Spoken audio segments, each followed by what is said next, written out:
18 വർഷത്തെ കാത്തിരിപ്പിനൊടുവിൽ കിരീടം നേടിയ ആഹ്ലാദത്തിനിടയിലും റോയൽ ചലഞ്ചേഴ്സ് ബംഗളൂരുവിനെ വേട്ടയാടുന്നത് ഒരു വൻ ദുരന്തത്തിന്റെ ഓർമ്മകളാണ്. കഴിഞ്ഞ സീസണിലെ വിക്ടറി പരേഡിനിടെയുണ്ടായ തിക്കിലും തിരക്കിലും പെട്ട് 11 ആരാധകർ മരിക്കാനിടയായ സംഭവത്തിന്റെ നടുക്കം വിട്ടുമാറാത്തതിനാൽ അടുത്ത സീസണിൽ ചിന്നസ്വാമി സ്റ്റേഡിയത്തിൽ കളിക്കേണ്ടതില്ലെന്ന് RCB മാനേജ്മെന്റ് തീരുമാനിച്ചതായാണ് റിപ്പോർട്ടുകൾ. ചിന്നസ്വാമി സ്റ്റേഡിയം ഇനി വേദനിക്കുന്ന ഓർമ്മയായി മാറിയെന്നും അതിനാൽ ഹോം മത്സരങ്ങൾക്കായി പുതിയ വേദി കണ്ടെത്തണമെന്നുമാണ് ഫ്രാഞ്ചൈസിയുടെ ആവശ്യം.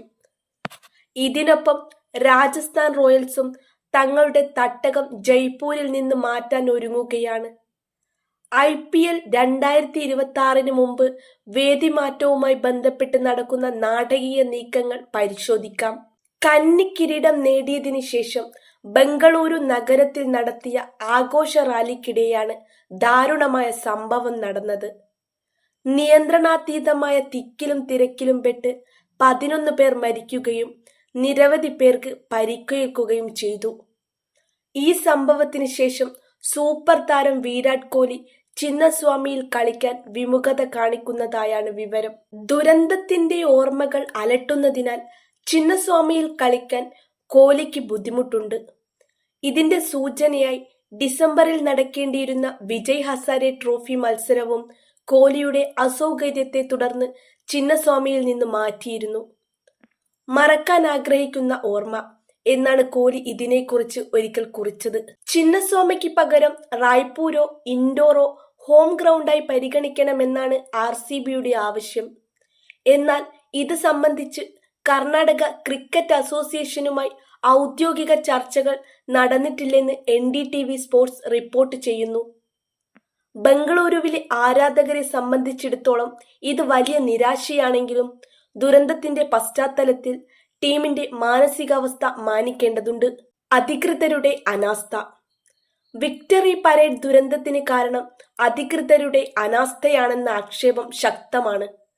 ആഘോഷത്തിനിടെ RCBയുടെ സോഷ്യൽ മീഡിയ പേജുകളിൽ തിക്കും തിരക്കും കൂടുന്നുണ്ടെന്നും സ്ഥിതി വഷളാണെന്നും ആളുകൾ കമന്റിട്ടിരുന്നു. എന്നാൽ ഇത് ഗൗനിക്കാൻ അധികൃതർ തയ്യാറായില്ല.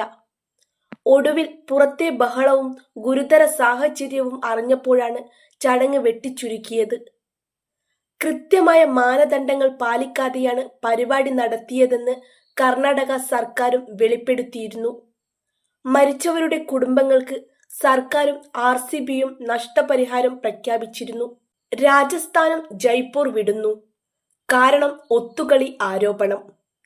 RCBക്ക് പിന്നാലെ സഞ്ജു സാംസൺ നയിക്കുന്ന രാജസ്ഥാൻ റോയൽസും ഹോം മത്സരങ്ങൾ ജയ്പൂരിൽ നിന്ന് മാറ്റാനൊരുങ്ങുകയാണ്. മഹാരാഷ്ട്രയിലെ പൂനെയായിരിക്കും രാജസ്ഥാന്റെ പുതിയ തട്ടകം. രാജസ്ഥാൻ ക്രിക്കറ്റ് അസോസിയേഷനുമായുള്ള അഭിപ്രായ വ്യത്യാസമാണ് ഇതിന് കാരണം. രാജസ്ഥാൻ റോയൽസിന്റെ മത്സരങ്ങളിൽ ഒത്തുകളി നടന്നുവെന്ന് ഒരു RCA ഭാരവാഹി ആരോപിച്ചതാണ് പ്രശ്നങ്ങൾ വഷളാക്കിയത്. ഈ ആരോപണത്തിൽ ഫ്രാഞ്ചൈസി കടുത്ത അതൃപ്തിയിലാണ്. ഇതേ തുടർന്നാണ് ജയ്പൂരിലെ സവായ് മാൻസിംഗ് സ്റ്റേഡിയം ഉപേക്ഷിച്ച് പൂനെയിലേക്ക് മാറാൻ മാനേജ്മെന്റ് തീരുമാനിച്ചത്. അടുത്ത IPL സീസണിൽ 2 പ്രമുഖ ടീമുകൾക്ക് തങ്ങളുടെ യഥാർത്ഥ ഹോം ഗ്രൗണ്ടിൽ കളിക്കാൻ സാധിക്കില്ല എന്നത് ടൂർണമെന്റിന്റെ ആവേശത്തെ ബാധിച്ചേക്കാം. എന്നാൽ കളിക്കാരുടെ മാനസികാരോഗ്യവും ഫ്രാഞ്ചൈസിയുടെ അഭിമാനവും കണക്കിലെടുക്കുമ്പോൾ ഈ മാറ്റങ്ങൾ അനിവാര്യമായി മാറിയിരിക്കുകയാണ്. ചിന്നസ്വാമിയിലെ ആരവങ്ങളില്ലാതെ RCB എങ്ങനെ കളിക്കുമെന്ന് കണ്ടറിയണം.